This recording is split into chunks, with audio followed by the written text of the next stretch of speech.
Good morning everyone. Today we are going to study about nervous system. Nervous system part 1.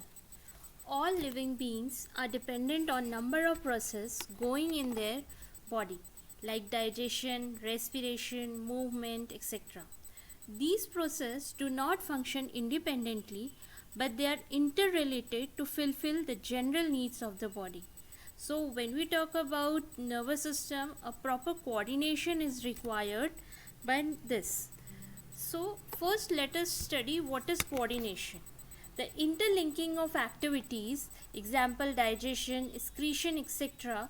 of a living being as per needs of the body, internally or externally. Internally means the process of digestion and excretion or respiration, and externally means the movement of our body, different parts of our body.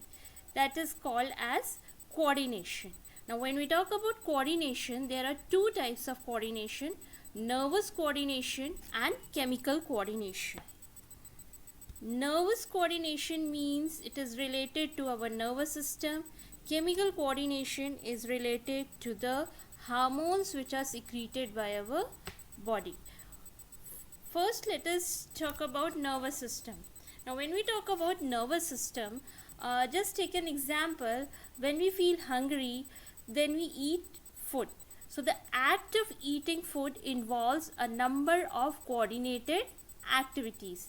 So what are those activities? Your eyes look at the food placed on the table, then your brain records this information that you're looking at the food which is kept on the table, and the action starts.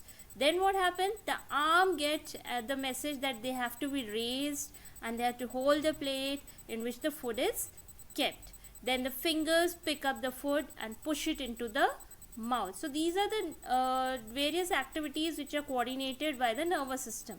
The food goes down through the alimentary canal and a series of processes in the body occurs. After the process of digestion and everything, what happens? The bloodstream, it reaches to the bloodstream the nutrients, and that is fulfill the requirement that has arisen due to hunger which you were feeling. Simple example also you can take, that when a pain is a sprained ankle signals, when a pain is there, so that is also a part of nervous coordination which tells us that yes, a certain place is injured and it is being reacted at that time. Now when we come to function of nervous system, there are various functions of nervous system. It keeps us informed about various things, like whatever we see, it is informing us. What we are hearing, that is also informed by the nervous system. What we are eating or the sense organs also keep us informed through nervous system only. Remember, think and reasoning, these three things also occurs through nervous system, because nervous system comprises of brain and brain helps in all these activities. Then it controls and harmonizes all voluntary muscular activities. As I told you, movement externally it occurs. The nervous system helps us externally. So whatever the movement of our body is there, hand movement, leg movement, walking, playing, or picking up things, that is a muscular activities which is controlled and it works in a coordinated manner. Then it regulates involuntary activities like digestion, excretion, respiration, circulation. Next we come to structure of neuron. When we talk about nervous system, the nervous system is made up of a special cell called nerve cells or neurons. When you see the diagram here, neuron consists of a cell body, dendrites, then axon.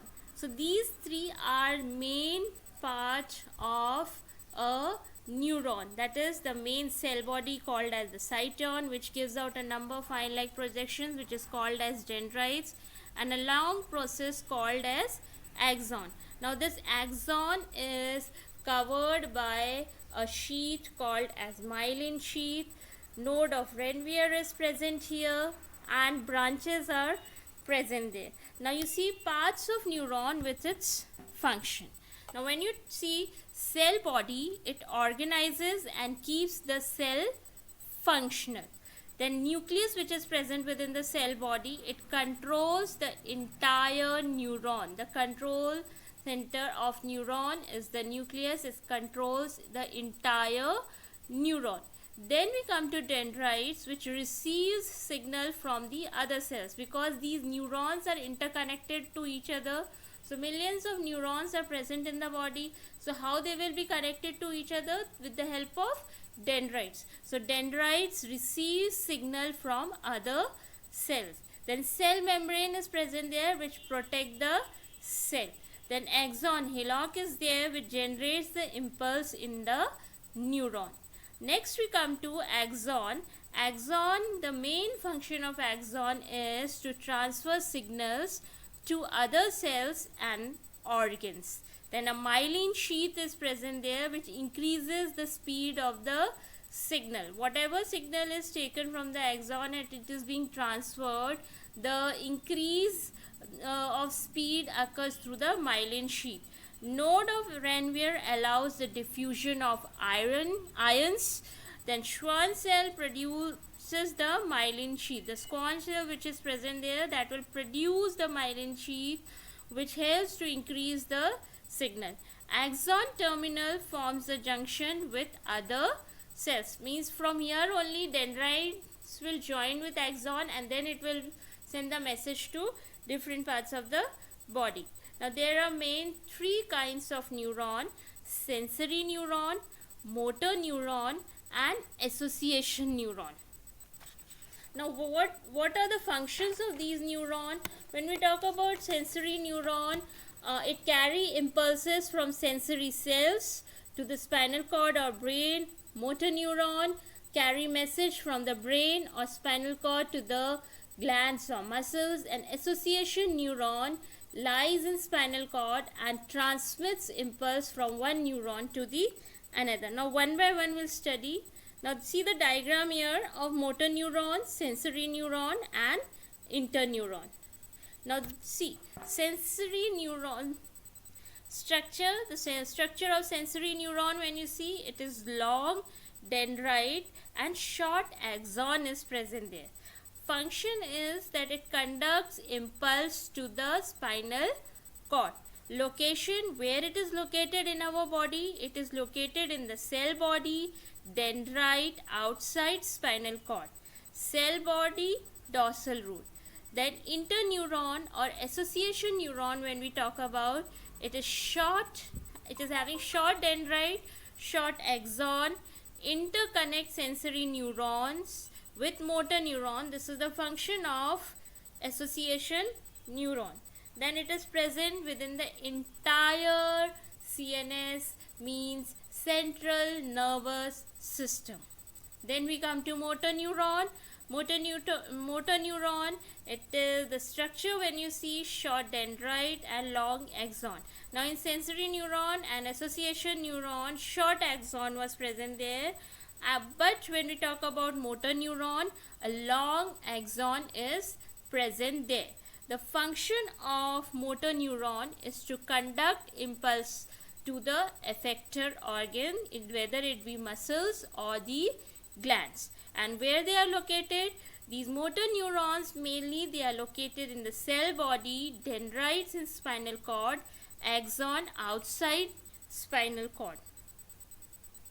Now sensory neuron function, the major function are responsible for sensation of touch, pain, taste, smell and sound.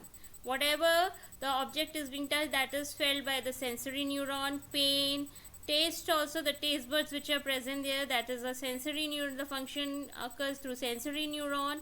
Smell also. Next is, you can see here how it is connected to each other.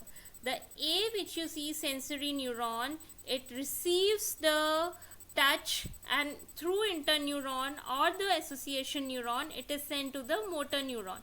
So what does motor neuron does? Motor neuron again send it back to your part of the body. Suppose you have touched a hot object, first the sensory neuron will sense it, then it will send to the association neuron which is present in the spinal cord.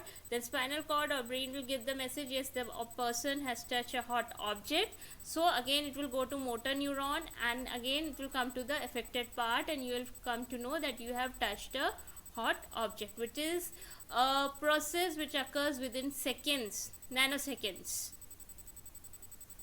Now let us come to synapse. What is synapse? A junction that mediates information transfer from one neuron to another neuron. Means from sensory neuron to the motor neuron, the point which is present there, that is called as synapse, to an effector cell. Presynaptic neuron conduct impulses towards the synapse, means it is sending the message, and postsynaptic means transmits impulses away from the synapse, and it is the receiving side of the neuron. Presynaptic, sending side; postsynaptic, receiving side of the neuron. Now here you can see the diagram how the messages are being transferred here. Presynaptic membrane is there, postsynaptic membrane is there, a synaptic cleft is there. So these messages are being transferred from here. Now what are nerves? When we talk about neurons, neurons are the single cell structure. But when we talk about nerves, a nerve is formed of bundle of axon enclosed in a tubular medullary sheath. So number of neurons join together to form nerves, mainly the bundle of axon. Now there are various type of nerves. First is sensory nerve, mixed nerve, and motor nerve. When you come to types of nerves, sensory nerves, they are the efferent and they move towards central nervous system. Motor nerves move away from central nervous system. Central nervous system means brain and spinal cord. So the message is being sent to central nervous system, that is brain and spinal cord, and motor nerves which is being brought back from brain and spinal cord. In the diagram you can see here, then mixed nerve means both sensory and motor nerves to and from CNS. Means from here to, from one portion to another, from one nerve to another nerve, it is being sent through the mixed nerve. So this is all about the nervous system, which I think it might be clear to you. Now in next part we'll study about the central nervous system. Thank you and have a nice day.